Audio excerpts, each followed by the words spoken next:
What is universal basic income? UBI. There are other acronyms and there are other names for it, but universal basic income is one of the leading names for this idea. The idea is that people will get a paycheck for sitting at home, going to school, or just not working. The idea is that you would get up to, in our current state, $12,000 a year. You would get enough money to be at the poverty line. The fiscal conservatives amongst us freak out at the idea that we'd even bring it up to talk about it. But let's be honest, the fiscal conservatives that we're talking about don't like welfare to begin with and would rather see it abolished or eradicated. Many libertarians would like that as well. However, I don't come at it from that direction. I don't believe that welfare will or could be or should be abolished at all. In fact, a sustainable society runs at about 3% welfare. That means 3% of the population does not work. Those populations usually cannot work. I'm talking about disabled, mentally ill. The average welfare recipient actually receives about $26,000 a year. That's the average. That includes Section 8, medical coverage, and food stamps. That's all that includes. That doesn't even include all the peripherals or other supplements that we give to people. That doesn't include temporary efforts to curb poverty, homelessness, or hunger. That jacks up the costs much, much higher than $26,000 per average, but what I can prove and show is the $26,000 very clearly. So you'll find that the data shows that the average welfare recipient receives around $26,000 a year. That's the average. What we're talking about for universal basic income is an average of $12,000 a year. Poverty level. So we're already talking about a cost saving, a reduction, just in the actual number of dollars that we hand out to welfare recipients. That doesn't include all of the bureaucracy we're talking about slicing up. When you talk about housing and urban development for Section 8, you talk about all of the little programs that are part of that, or you talk about food stamps, and you talk about SNAP, and you talk about all of the little programs that are part of that. And then you talk about main care, Medicaid, and all the little programs that are part of that. You can see that the costs add up not just in the money that we give to people, but also in the amount of bureaucracy that we end up burying ourselves in. The raw sticker amount is reduced for the costs of welfare if we move to a universal basic income versus the system we have now. The benefits do not just immediately affect that system of money, though. The benefits of universal basic income are pretty broad. Those that are affected by it would see it obviously the fastest, most directly. That would be students who want to go to college. They would be supplemented $1,000 a month so that they don't have to get a job, so you could actually focus on your studies and just get through school. That reduces the cost of education for students a ton. You can Google how much productivity is lost and how much the graduation rate is affected by the amount of people that have to drop out due to work, due to not having an income. Students benefit substantially from this program. Other people that are affected by this program are people who are unemployed. People who become unemployed have a hard time getting unemployment sometimes. And when you do become unemployed, the transition time can put you in debt. And that's if you can get the state and the employer to agree that you deserve unemployment should you need it or want it, should you not be able to get a job immediately. So this system would also cover people who would be unemployed. So between employments, you would get this supplement. It also reduces the costs on employers because they wouldn't have to pay unemployment costs anymore. They wouldn't have to pay unemployment insurance.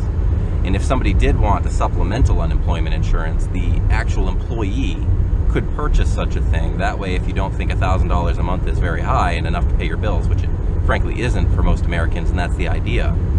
The idea is so that if you are on universal basic income and you see that you're at poverty level and you're just surviving, but you see other people flourish, then maybe you'll be incentivized to go get a job that pays more than that much a month.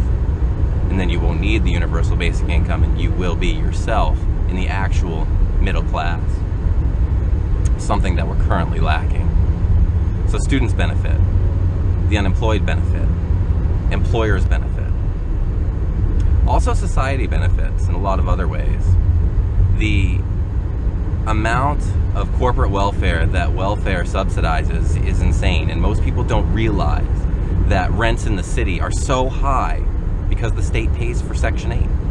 When a landlord says, you know what, rent here is going to be $1,500 a month, and that is what the state will pay me, so that is exactly why I'm going to keep this rent rate. Why would I lower it if the state is going to give me $1,500? Why would I give you a deal at $800 or $900? It just wouldn't make any sense, and it doesn't work that way. What happens is the state says, here's $1,500, so everybody across the board jacks their rent up to that new minimum. Food is the exact same way. When someone goes in with their welfare and food stamps, especially WIC, they go buy a $5 box of cereal and don't think twice, because they don't plan the money. They don't strategize how they're going to spend. They don't work on a budget. They work with the magic card.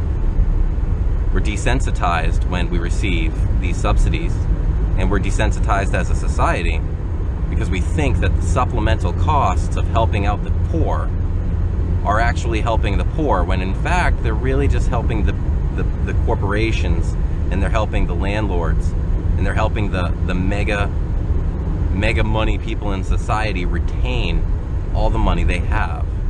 We're giving the poor money so that they can give the rich more of it. I mean, just think about that process. So renters, all renters across the board see a benefit.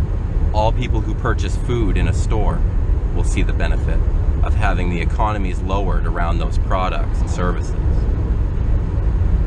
So we're talking about economic savings for employers, for general consumers, for people who rent, for taxpayers. And we're seeing an increase in the ability to survive of people who are in college, of people who are unable to work, of people who are between jobs, and of, frankly, people who just want to sit around. Those people who are too lazy to work will be able to sit on their tush and collect money. And I know people are going to get really upset about that because they want to be able to sit around at home too and play video games. But in reality, that's not true. Because they're making $12,000 a year and barely able to afford the video game they're playing while they sit in their dirty clothes and eat ramen noodles, while you yourself are going to work, earning a vehicle, earning a home, earning a retirement, earning something that's much more than sitting around. So while we can play class warfare and we can cry about all the lazy people, I'd rather we take a look at this from an actual economic point of view, and we look at this as the fact that it reduces government spending, it reduces government bureaucracy, and it increases the actual output of every single human being in America, because the poor are no longer destitute, but in fact they're just at that level, and anything you do will lift you off that level, rather than anything you do now. If you work part-time now, you're silly. As we just said, the average welfare consumer receives about $26,000 a year. If you make between $12,000 and $26,000 a year, you pay taxes into the system that they're collecting money from. You have to struggle to get to work, you have to find care, you have to pay for your rent, you have to pay for your food, and you have to pay those exorbitant costs that we just talked about that are overinflated because of the welfare system. In addition, you're not going to get any help and you're not going to get any subsidies. So if you make between $8 and $12 an hour and you work part to full time, you're frankly a sucker. You're best off just to quit your job and go collect welfare like the rest of the people that are collecting $26,000 on average. Because if you don't make $26,000 a year, there's no reason you should be working. You are an economic slave. You're not better off than the average welfare recipient. So what's the point? We can do this better. Frankly, we can make the system a lot saner if we just do the math, if we get off our high horse and go, put away the tears and put away the rags and say, maybe I should stop comparing myself to other people. Maybe I should stop trying to condemn them to live in the manner and fashion which I deem them necessary to live in. Maybe we can just let them live. And we can reduce the costs all the while. And as a libertarian would love to see, we can reduce the bureaucratic government that houses and institutes all of this condemnation of economic slavery. So this is Richard Light, the Libertarian gubernatorial candidate of Maine for 2018. pitching universal basic income as not only economically solvent, but also a little more libertarian and a little more sensible than the current welfare system. Thank you kindly.